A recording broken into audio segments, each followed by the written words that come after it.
Guys, meron na naman akong i-share na in-order ko na naman sa Shopee.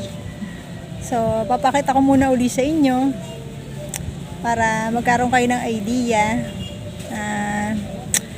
Sa may mga nagtatanong na naman kung ano na naman daw link o anong shop yung in-orderan ko sa Shopee. Guys, uulitin ko uli. Guys, kung gusto nyo mag-order sa Shopee, wala naman kasi akong tinatanda ang link o shop dyan. Basta pag nag-order ako guys, pupunta lang ako dun sa Shopee, magsa-search. At pag may nakita ako na kailangan kong paninda, na pwede kong i-add sa mga paninda ko, ang gagawin ko guys, bago ako mag-add to cart,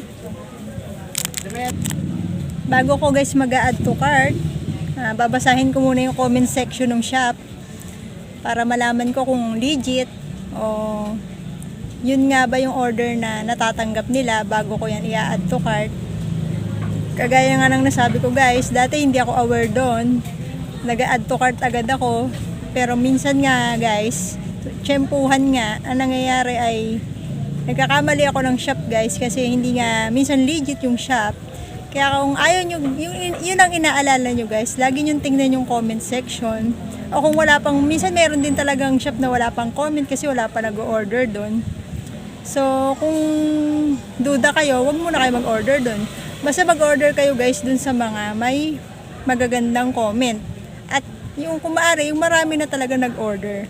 Yung 1,000 na o 100 na yung nag-order at puro satisfied naman sila sa na-order nila. Yun, doon kayo mag-order guys. So guys, wala akong tinatandaan na link o shop. Basta nag-order lang kagad ako. Wala akong shop na inaano dun guys. Lahat naman sila patas lang naman sa akin eh. Basta titingnan ko lang yung comment section. At isa pa guys, syempre yung presyo.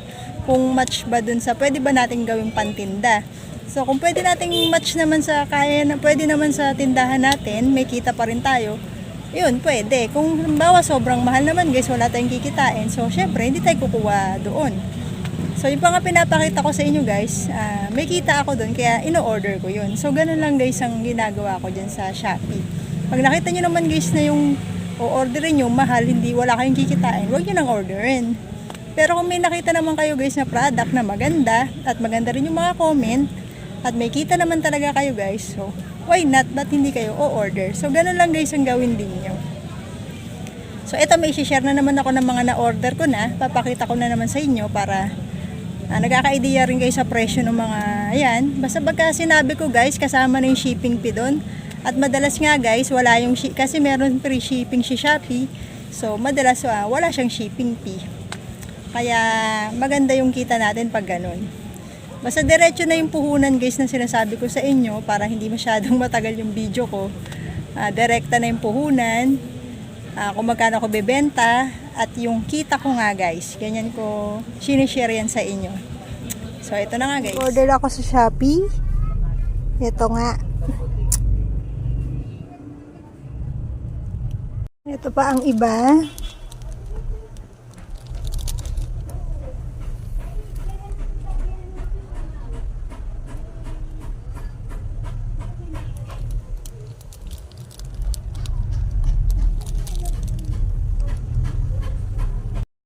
At ito,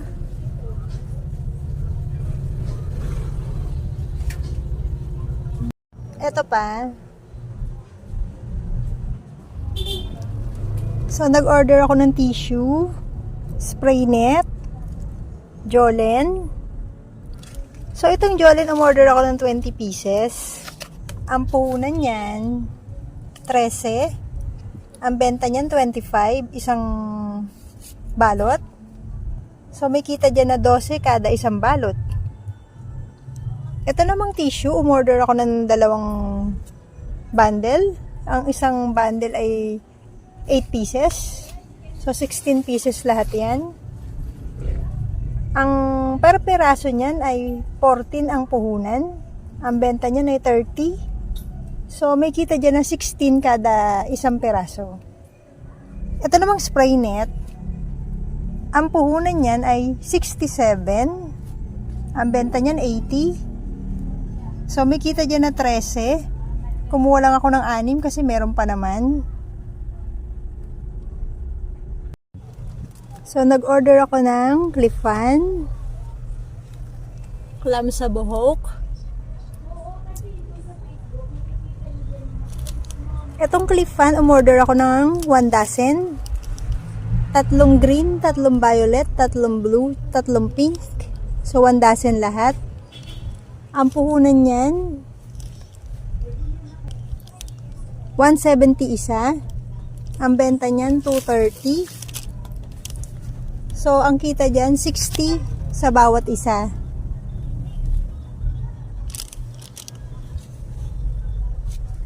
Itong clam sa buhok, ang puhunan naman yan ay 12. Ang benta, 25. So, may kita kang 13 kada isang peraso. Umorder lang ako ng 22 pieces.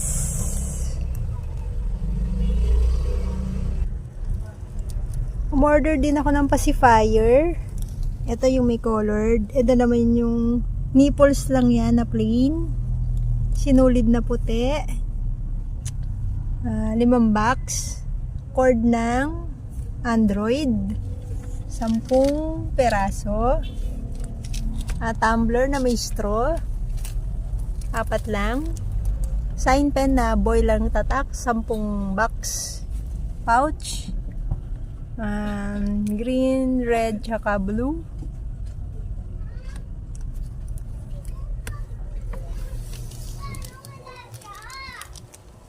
So, ito namang pacifier.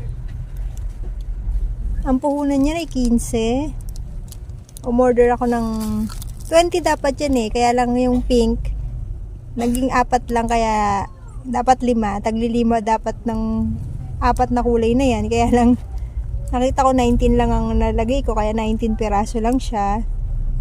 So, ang puhunan niya ay 15 bawat isa. Ang benta ko niyan, 30. So, 15 rin ang kita mo dyan. So, ito namang nipple na to na malaki. Puhunan niyan 23. Ang benta niyan 30 isa. So, may kita ka dyang 7. Ito namang sinulid. Pang 10 piso yan kasi ang puhunan mo dyan ay 5 piso na isa. Kaya 10 na isa benta mo yan. So, kalahati kita mo dyan. So, yung 5, 10, may 5 ka rin kita sa bawat isa niyan. Ito namang cord ng Android. 27 ang puhunan. 50 ang benta niyan. May kita ka dyan na 23 kada isang peraso. So, ito namang tumbler. 4 lang din kinuha ko. Yung may straw. 72 ang puhunan niyan. 130 ang benta niyan. May kita ka dyan 58 kada peraso niyan. Ito namang ball pen na sign pen na boil. 10 box ang kinuha ko. Ang puhunan ng isang box niyan, 65. So, ang tingin niyan 10 isa. So, 1 dosena laman ng isang box. 120 ang laman niyan. So, sa isang box may kita ka dyan na 55 kada isang box. Ito namang pouch na to. Ang puhunan niyan ay 12 isang peraso. So, kumuha lang akong tig sa 10 ng bawat kulay. Ang benta niyan, 20 isang peraso. So, may kita ka dyan na 8 kada peraso. So, yan nga guys. Yan ang mga ino-order ko sa Shopee. Ito naman ay parang plastic envelope. Lagaya ng mga libro or activity ng mga bata. 4 to pero 3 na lang kasi binigay ko sa anak ko yung isa. Ang puhunan niya na ay 124 ang bawat isa. Pwede natin yan ibenta ng 180 para meron tayong dyan 56 kada isa. Ang kagandahan nito dun sa pangkaraniwan kasi ay mas maluwang siya, mas malaki. Kasi yung iba naliliitan dun sa kasi konti lang daw nalalagay. Ito baka sakaling mas madami silang malagay na libro. Maganda rito kasi may zipper siya hanggang baba. Tsaka mas malapad siya kumpara sa pangkaraniwang envelope. Kaya kumuha ako nito, nag-try na rin ako. Nag-order naman ako ng rugby. Sign pen na black. in isang tatak. Umorder ako ng 10 box kasi mabili rin sa akin yan. So ang isang laman ng isang box niyan ay 1 dozen. Ang puhunan ng isang box ay 65. So ang benta ko niyan 10 isang piraso. So 120 ang labas niya kapag 10 kasi 1 dozen ang laman. So 120 minus yung puhunan 65, may kita ka dyan na 55 sa isang box. Ito namang rugby, kumuha ko ng 2 dozen. So, 2 card yan. Ang puhunan niyan 13. Benta ko niyan 20 isa. May kita ko ng 7 kada isa. So, guys, yan nga yung mga na-order ko. Sana may nakita rin kayong idea dyan. Kaya sinishare ko yan palagi sa inyo. At saka, yan, sinasagot ko rin yung tanong dito nung pag may nakita akong comment. Dito ko na rin sinasagot, guys. Hindi na dun sa comment natin para mas may naiintindihan nyo, guys. Kasi minsan paulit-ulit yung tanong kaya hindi ko na sinasagot dun.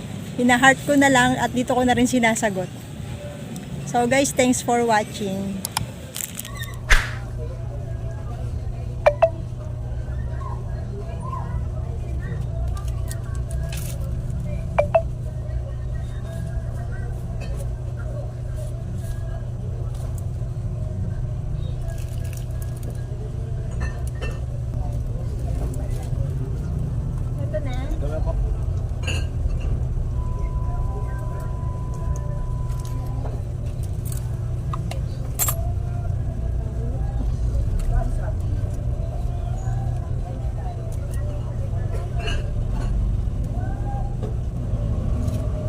Anong number? 0963 0963 20 20 30 30 861.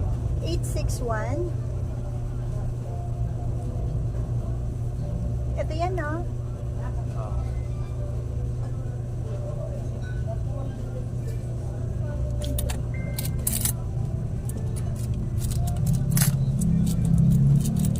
Ito sukli.